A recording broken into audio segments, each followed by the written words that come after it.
I'm here with Rich Payne. He's the Public Works Manager for the City of Walnut Creek, and we're here to talk about rain, right? Yes. It's not raining right now, but it could start.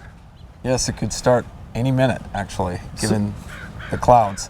What's the city doing to get ready for this round of El Nino? Well, we started preparing for this year probably at the end of summer. We went around, inspected, and cleaned as necessary all the catch basins throughout the city. In areas where we know that we have flooding, we have gone through and flushed those pipes and got all the siltation out of them so that they can take as much water as they possibly can. So, were they dirty? Yeah, we found some siltation, but not, because we do this every year, not what you typically expect.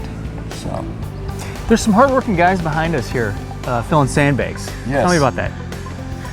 So, in the event of an emergency, we have sandbag stations spread out throughout the city. There's 5 locations. There's one here at Heather Farm Park.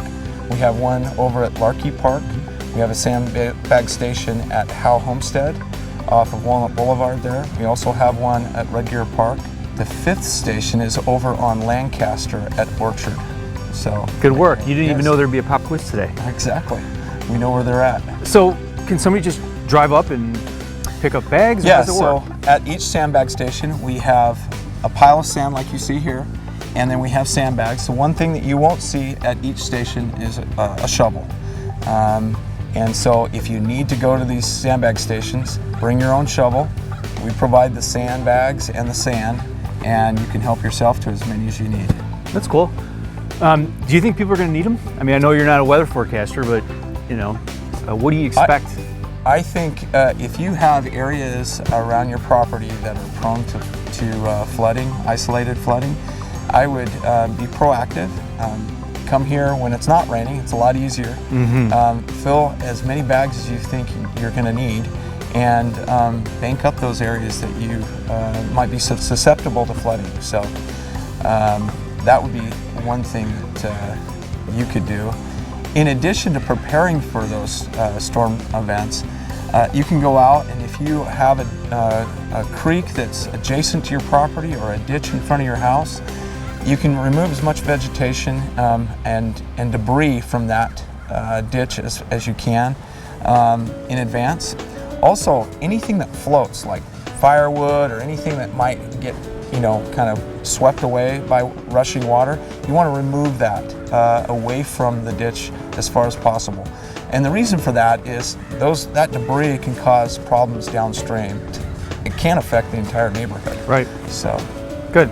So aside from the catch basins, the sandbags, anything else that the city's kind of looking at? Yes. What we do as well is we go around and we street sweep. We do our monthly street sweeping, and in areas where we have a lot of mature trees, where we have a lot of leaf material dropping from the trees, we go through and we hit those as necessary, and we clean up as much as we can in advance of the storm. But one of the things you mentioned, that what can the public do for us, or residents do for us, is they can go out, and when they see those catch basins and those ditches start to fill with leaf material, they can be proactive and literally rake that material out of the ditch and help us clear the debris off of the storm drain inlets. And that really helps us, and it'll actually help the neighborhood as well. You guys recently did an exercise to get ready for when it really starts coming down, right? Yes. Tell me about that. So every year we have some kind of emergency response exercise. In advance of the winter, in maintenance, we have what we call a maintenance departmental operations center, and we exercise. We actually practice that with our public works staff. And basically what that is it's an efficient way to respond to, in this case, it would be flooding.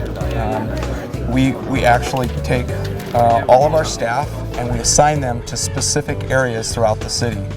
And their job is to go out and make sure and monitor the ditchways and creeks and all the storm drain inlets throughout the city. Keep those clean, respond to specific flooding events if necessary. Citizens can call if they need support for that, and the city will go out and support them. In addition to that, if the event gets more than what we can handle, we also have the ability to tap into volunteers through our CERT program. And the CERT is there to support us, to help us in our response to any kind of emergency. In this case, it would be flooding.